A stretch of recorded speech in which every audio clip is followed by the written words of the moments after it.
Hi. When I look at these beds, it's hard to believe it's already 4 years since I put these in and started gardening. So I thought I'd do a video about if I were to start a garden today for the first time from scratch, not knowing anything. So these are the 7 with a bonus 8 that I would grow with pretty good odds that you'll succeed.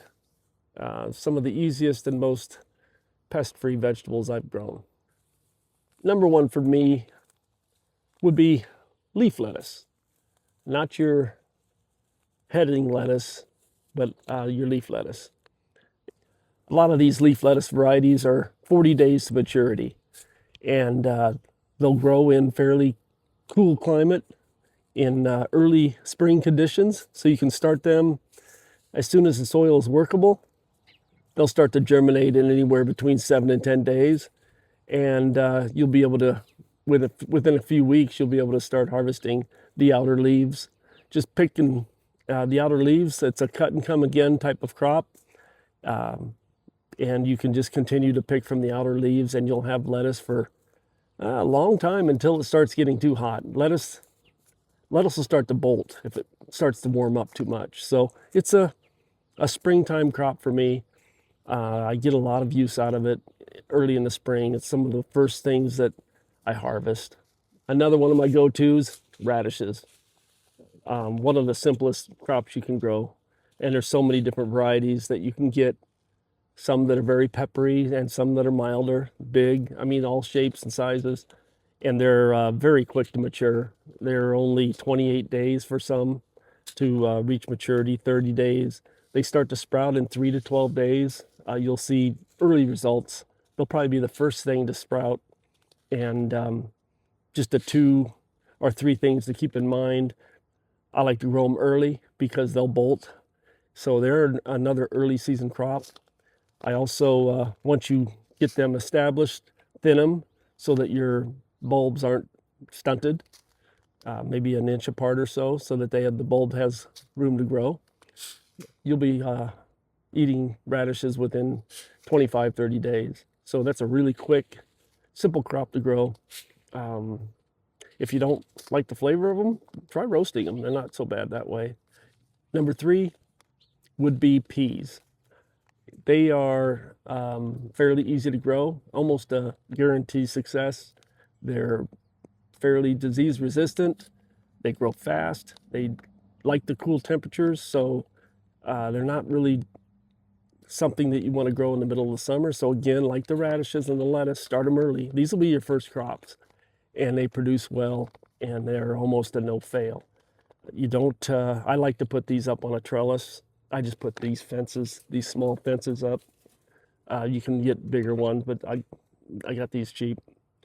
Just anything for them to kind of grow up on. A little taller than this would be better, but next, number 4 would be some crops you're going to have to wait for a little bit. You can't plant them as early in the spring as the peas and the radishes and the lettuces, but zucchini.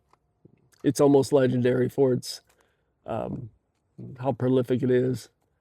If you've worked anywhere and somebody gardened, they probably brought some of this in. But 1 plant is enough to feed your family. That's all you'll need.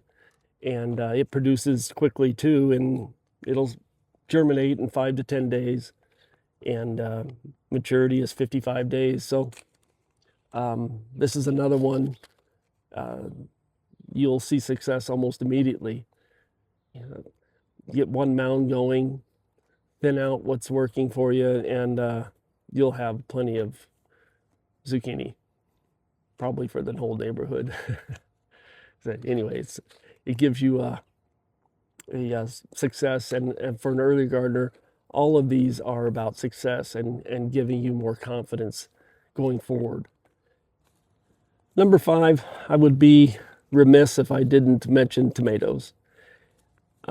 Boy, that's a rabbit hole you can get in right there, just in the tomatoes. There's so many types, so many different determinants, indeterminants, cherries, beefsteak, Romas. It's a big world out there with tomatoes. You could do a garden and specialize in just tomatoes, and it would last you a lifetime trying to discover all of them. I've learned though, some of the varieties didn't do well for me. Some of the varieties took up an awful lot of room, and some of them they cracked. Some were not very big producers. Some of them were heavy producers, and I couldn't keep up. So that's just in 4 years of doing tomatoes that I've discovered that. If I were beginning, I would go with maybe a cherry, something like the Sun Gold hybrid, which is pretty resilient and tastes great. It's almost legendary. Some of these other ones are like a sweetie tomato, which is a cherry tomato, very prolific. I pulled tomatoes off of these until October, and almost every day. I might go more with a hybrid. For sure, get a hybrid and grow a Roma if you like sauces. Um, have fun with it. Experiment with a few. If you have the room, grow a few varieties, see what you like, and but just don't do what I did and put 15 plants in a 10 foot long bed, 12-foot long bed, and they were all indeterminates, and they just get sprawling and took over the bed. Anyway, that was a lesson learned. But tomatoes, I can't leave them off. You got to go with a few tomatoes. I would go cherry, maybe a few container size cherries, and some Romas, and go from there. Another one I like to grow, and I haven't had many pests or problems with, are peppers. And I would go with maybe as a beginner gardener, maybe a jalapeno and a bell pepper. They're fairly easy to grow. The big key is getting them started.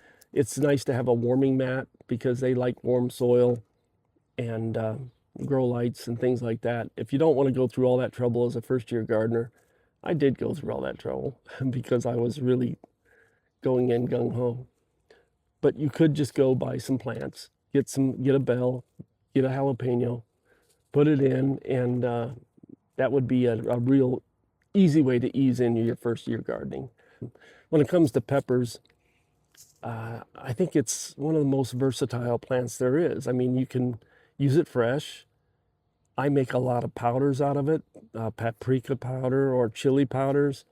I make hot sauces out of it.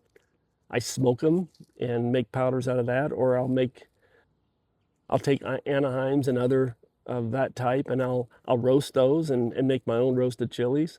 So there's a lot of ways to use peppers, and that's why they're on my list for sure.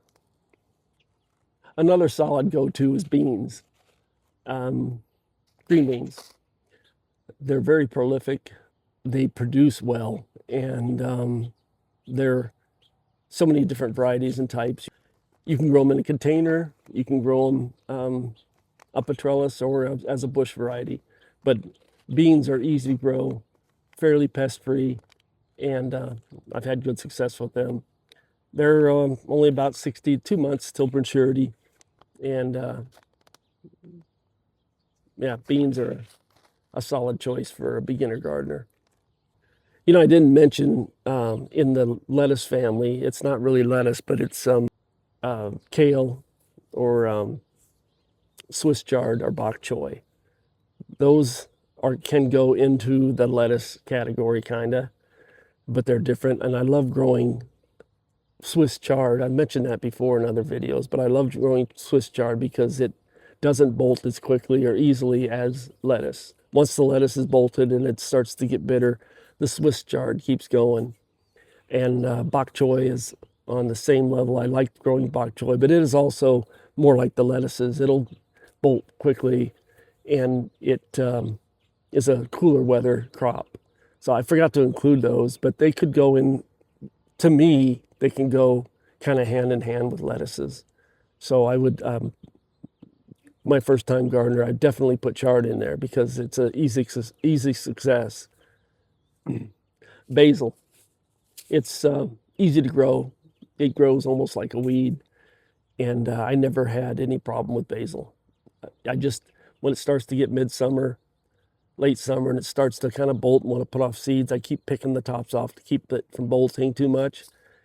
I've heard it affects the flavor of the basil if it bolts, and it'll lose production of its leaves if it starts to put everything into flower and seeds.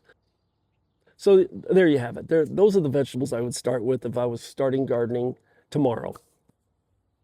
Don't get overwhelmed. Don't go too many plants. Keep it simple and make it fun. You should have a successful gardening season if you stick to those 7 plants and the bonuses. My name is Dennis, and if you found this video helpful, I hope you'll give me a like and come back and visit me again. I'd love to have you. And if you have any comments for beginner gardeners you want to add down below, I'd love to hear them. I might do, maybe something you can give me some advice on another video to do that would help out with gardening for somebody that's just starting. I would love to try to help you in any knowledge I have, which the thing about it is I don't have as much knowledge as a lot of people, but I'm learning along with you. So if I have a success, I'll show you. If I have a failure, I'll show you. And I'm sure I'm going to show you lots of failures this summer, but I hope to show you just as many or more successes. So take care. I hope to see you next time. Bye.